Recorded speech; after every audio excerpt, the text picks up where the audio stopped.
இருப்பதாக தெரிவித்த சட்டமன்ற உறுப்பினர் நா. கார்த்திக், இந்த பேனர்களால் இளைஞர் ரகு என்பவர் உயிரிழந்ததை சுட்டிக்காட்டினார்.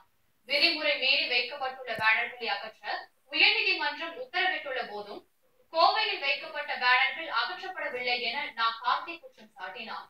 இதுகுறித்து மாவட்ட ஆட்சியரிடம் புகார் அளித்தும் எந்தவித நடவடிக்கையும் எடுக்கப்படவில்லை என குறை கூறிய கார்த்திக், இந்த விவகாரம் தொடர்பாக நீதிமன்ற அவமதிப்பு வழக்கு தொடர இருப்பதாகவும் தெரிவித்தார்.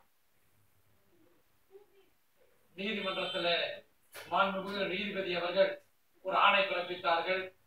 உடனடியாக கோவை மாநகரத்தில் அனுமதியற்ற அளவில் வைக்கப்பட்டிருக்கக்கூடிய மிகப்பெரிய கட் அவுட்டர்கள், பேனர்கள், அதே போலவே மக்கள் நடமாடுகின்ற நடைபாதைகள், நெடுஞ்சாலைகள், மக்கள் கூடுகின்ற பல்வேறு இடங்களில் வைக்கப்பட்டிருக்கக்கூடிய அந்த கட் அவுட்டர் பேனர்களை எல்லாம் அகற்ற வேண்டும் என்று நீதிமன்றம் ஒரு ஆணையை பிறப்பித்தது.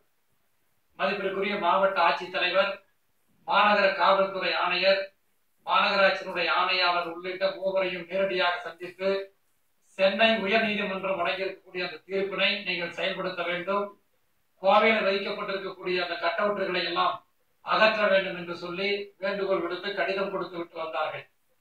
ஆனால் கோவை மாநகரத்திலே கடிதம் கொடுத்ததற்கு பிறகு கூட, நீதிமன்றம் தீர்ப்பு வழங்கியதற்கு பிறகும் கூட இன்று வரை அந்த கட் அவுட்டுகள் அகற்றப்படவில்லை.